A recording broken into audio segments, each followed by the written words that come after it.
Have you ever had a moment that broke you apart? And in the very same moment, you were put back together in a way that made you a little bit better. This was one of those moments.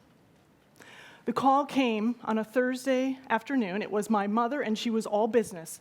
"Come home," she said. "It's time." My father had been battling leukemia for several years, and a couple weeks prior, he'd had a stroke. He was in hospice. He was dying. My 45-minute drive to their house, I was racked with worry about what I was going to find when I got home. So I was relieved when I hit the living room and saw my dad sitting up in his wheelchair, completely conscious, and he recognized me. "Becky," he said. And if I am anything, even a moderately good hugger today, it's because I learned it from that man, right? There were 5 of us in the living room. My dad, of course, my mom, who normally would be running this show like the German general that she is, but there was a hollowness to her in this moment, and it hit me like it hits a child, like, oh my gosh, my mom is losing her spouse of over 50 years. And next to my mom sitting my brother, Ron, who was born with a learning disability, and I realized that was it for my nuclear family. I was going to be carrying the water as my dad took his last walk.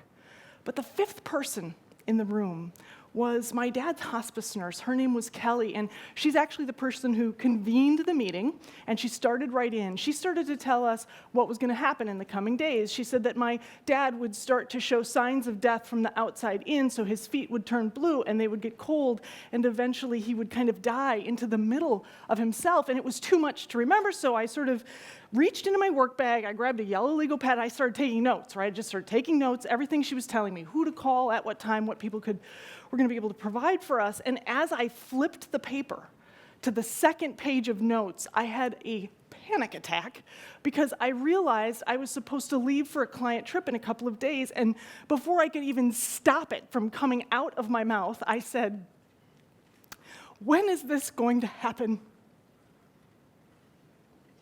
The moment you wish you could take back.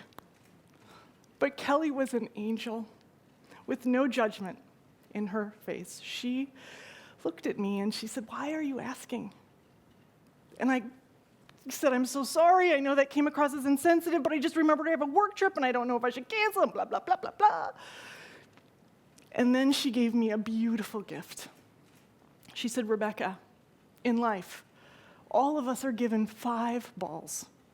1 is rubber, 4 are glass. Your rubber ball," she told me, "is your work." She said, "I guarantee you if you drop that ball, it will bounce back. But your 4 glass balls are your family, your friends, your health, and your integrity. Those don't bounce." I called my clients. I canceled. And I was there spooning my dad when he passed away. And it was oddly one of the most life-affirming things I've ever done. But I was changed in that moment because what I realized was that there are more important things than work, even if your work is really important. If you've ever stood on a platform of a train station and when the schedule updates, right, it goes, chick, chick, chick, chick, chick, chick, chick. Remember that noise, right? And that is what happened in my DNA. Like that ball took a completely different priority, that rubber ball, than the glass balls, and I've been changed since then. And you might think, well, that's a great thing when your dad is dying, to know that there are more important things than work, but I'm on the red circle today. I'm on the red circle today to remind us that there are more important things than work in this moment. Because for all of you who are Ned Stark, Game of Thrones, freak show fans, that bro was right. Winter is coming. In fact, slightly wrong, actually. Winter is here. Every 80 to 100 years or so, about every 4th generation, we end up in winter. America goes through a spring, summer, fall, winter cycle, right? So every 4th generation, here we are. we're in winter. We've been through 3 others before this, and our most recent winter started when the Twin Towers were hit. And then a domino effect of yuck just piled on, and it feels like things are frozen, things aren't moving, right? We've got the largest gap between the rich and poor that we've had since the Carter administration, right? Those of us who are waiting for our political leaders to do something are going to be waiting for a long time. Politics is frozen, right? And our baby boomer generation that marched for civil rights and women's rights and earth rights, the march is not over. The march is not over. Winter feels like a moment that is dreadful, that is hopeless. How did we ever get here? Right? And at the same time that all that winter yuck is piled up and things feel stuck, old Maru here's got 2 million hits on YouTube, right?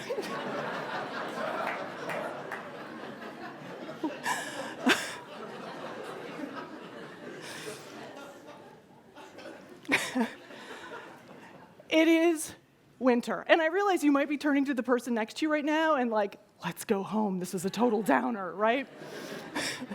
But you know, I'm an entrepreneur, and if you give me a room full of horse crap, I'm going to start digging like there is a pony in here somewhere, right? And the truth is that while things are frozen and things are stuck and we are in the midst of winter, spring is coming. Spring is coming. Now, I hope you're asking, how do we get there? When I wrote my most recent book, I looked at our 3 previous winters, the American Revolution, Civil War and Reconstruction, and the Great Depression, with an eye on how do we make the turn? How do we turn from winter to spring? And what I found is that winter to spring, the turn happens when everyday people like us, well, not all of us are everyday people. Some of these people are like members of the nerd circus, complete brainiacs, right? That's not me. But for people like us, right, we tell truths in a different way. We join tribes. We cross invisible barriers between people. We stand with people who maybe aren't like us. And we reframe issues, not for what has been, but for what is coming. That's how we make the turn. And I brought 4 of my favorite examples along for you today. The Young Evangelical Climate Action Group. Say that again, Evangelical Climate Action Group. In 2012, this group of young Christians turned to their elders and said, with all due respect, we think the science makes sense. And we think it is part of our Christian stewardship to take care of the planet. They have been so successful that in 2015, the National Evangelical Association adopted their climate platform nationally.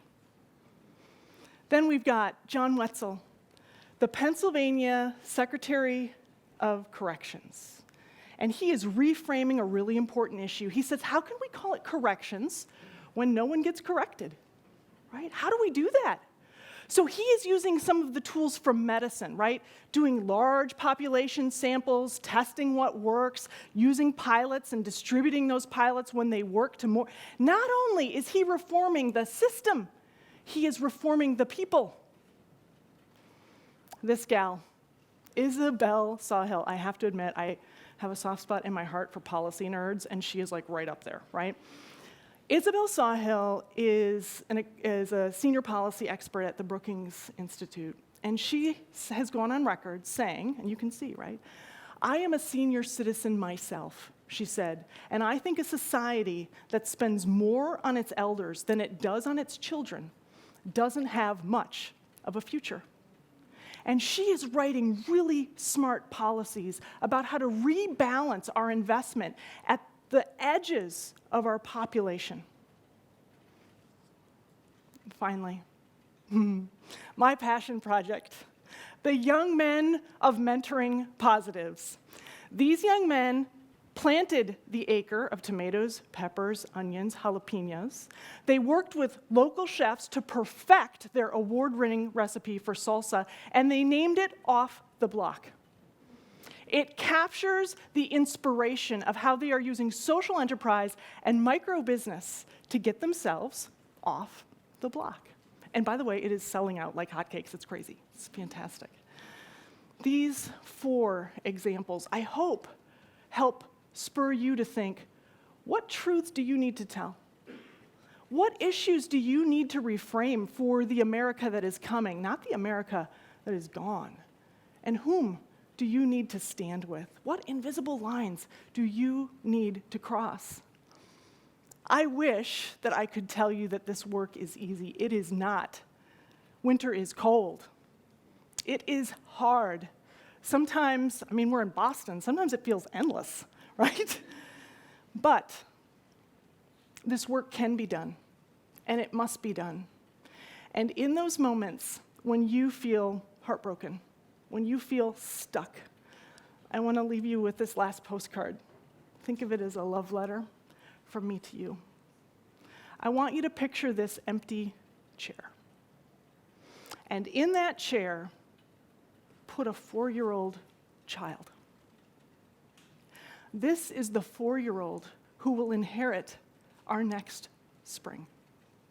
This is the 4-year-old who is begging you, who is cheering for you, who is asking you to please work your face off. Winter comes to recreate, to rethink, to regenerate. It only comes once every 4th generation. And every time in America's history, we have managed to come through winter into a country that works better for more people. Will you please, please, please join us?